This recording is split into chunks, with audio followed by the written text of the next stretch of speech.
Praise lord. దీని వాగ్దానము కీర్తనలు 21:4.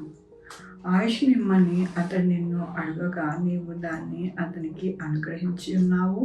సదాకాలము నిలిచి దీర్ఘాయువు నీవు దయచేసి ఉన్నావు. ఎంత గొప్ప వాగ్దానాన్ని దేవుడు అనుగ్రహిస్తూ ఉన్నారండి. ఎవరైతే మరి అనారోగ్యముతో బాధపడుతూ దీర్ఘాయువు ప్రభువా అని అడుగుతూ ఉన్నారో వారందరితో దేవుడు మాట్లాడుతూ ఉన్నారు. ఈ దినమున నేను దీర్ఘాయు చేత ఆయనని తృప్తిపరిచి ఎంతగానో నడిపిస్తాను అంటూ ఉన్నారు. మనకి ఆరోగ్యమును ఆ దీర్ఘాయువును అనుగ్రహించేది మన దేవుడే. ఆయన తప్ప ఇంకా వేరే మార్గం అంటూ మనకి లేదు. అందుకని ప్రతిదినము మనము ప్రార్థించాలి. ఆయన మనకి ఆరోగ్యం ఇవ్వాలని, మనకి చక్కటి మరి ఆయుష్ ఇవ్వాలని మనము అడిగినప్పుడు దేవుడు మనకి ఉత్తరం ఇస్తూ ఉన్నారు. మనకి అదే ఇక్కడ కనపడుతూ ఉన్నది. మనము అడిగామంట. అందుకనే దేవుడు అంటూ ఉన్నారు, నేను మీకు అనుగ్రహిస్తూ ఉన్నాను అంటూ ఉన్నారు. దేవుని వాక్యంలో ఏలయనగా రాజు యెహోవా యందు నమ్మిక ఉంచి ఉన్నారు. సర్వోన్నతుని కృపచేత అతడు కదలనివ్వకుండా ఉండును. అవునండి, ఎప్పుడైతే మనము నమ్మిక ఉంచుతామో అప్పుడు మనము కదలకుండా ఉంటాము. కదలని వారిగా స్థిరులుగా మన యొక్క హృదయములు ఉంటాయని దేవుడు సెలవిస్తూ ఉన్నారు. కాబట్టి మన జీవితాలలో ఎల్లప్పుడూ కూడా అధైర్యపడకుండా, చింతపడకుండా, బాధపడకుండా మనము గనక ఉంటే కనుక మన యొక్క రోగములు, బాధ, కష్టము అన్నీ కూడా పోయి చక్కటైన ఆరోగ్యముతో మనము ఉండి చక్కగా దేవుణ్ణి స్తుతిస్తామని దేవుడు సెలవిస్తూ ఉన్నారు. దీని కొరకు మనము కేవలం చేయవలసినది నమ్మికతో మనము దేవుని వైపు చూస్తే కనుక మన రోగములన్నీ మాయమైపోయి చక్కటి ఆరోగ్యవంతులుగా దీర్ఘాయువులుగా మనము ఉండి చక్కగా దేవుణ్ణి స్తుతించే వారిగా ఉంటామని ఈ దినమున దేవుడు సెలవిస్తూ ఉన్నారు. కాబట్టి మనం ఎందుకు దిగులు పడాలి, ఎందుకు బాధపడాలి, ఎందుకు మరి చింతించాలి?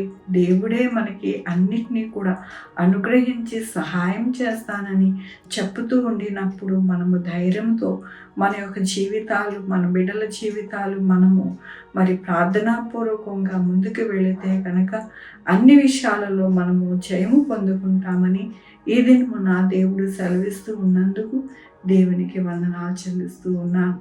ఈ దినమున పుట్టినరోజు, పెళ్లి రోజు అనేక శుభదినములు చేసుకుంటున్న వారందరికీ కూడా నిండారుగా శుభాకాంక్షలు తెలియజేస్తూ ఉన్నానండి. మీ జీవితంలో దేవుని యొక్క ఆశీర్వాదము, ఆయన బహుమానము, ఆయన దీవెన మీకు కలుగును గాక. ప్రార్థించుకుందామండి.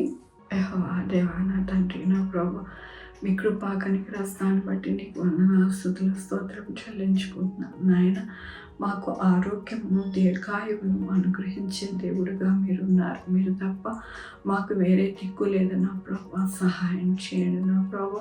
నాయన, డాక్టర్స్ కానీ మా ధనము కానీ ఏది కూడా మమ్మల్ని రక్షింపలేదు, బ్రతికించలేదు నా ప్రభు. సహాయం చేయండి నాయన. నా తండ్రి దినమున పుట్టినరోజు, పెళ్లి రోజు అనేక శుభదినములు చేసుకుంటున్న వారందరినీ దీవించండి, ఆశీర్వదించమని కోరుకుంటున్నాం. మా కొరకు ప్రార్థించమన్న వారిని, వారి బిడ్డల భవిష్యత్తు, వారి ఆరోగ్యములు, వారి చేయ పనులు, వారి ఉద్యోగములు, వారి వ్యాపారములు అన్నీ కూడా మీరే సహాయం చేయండి.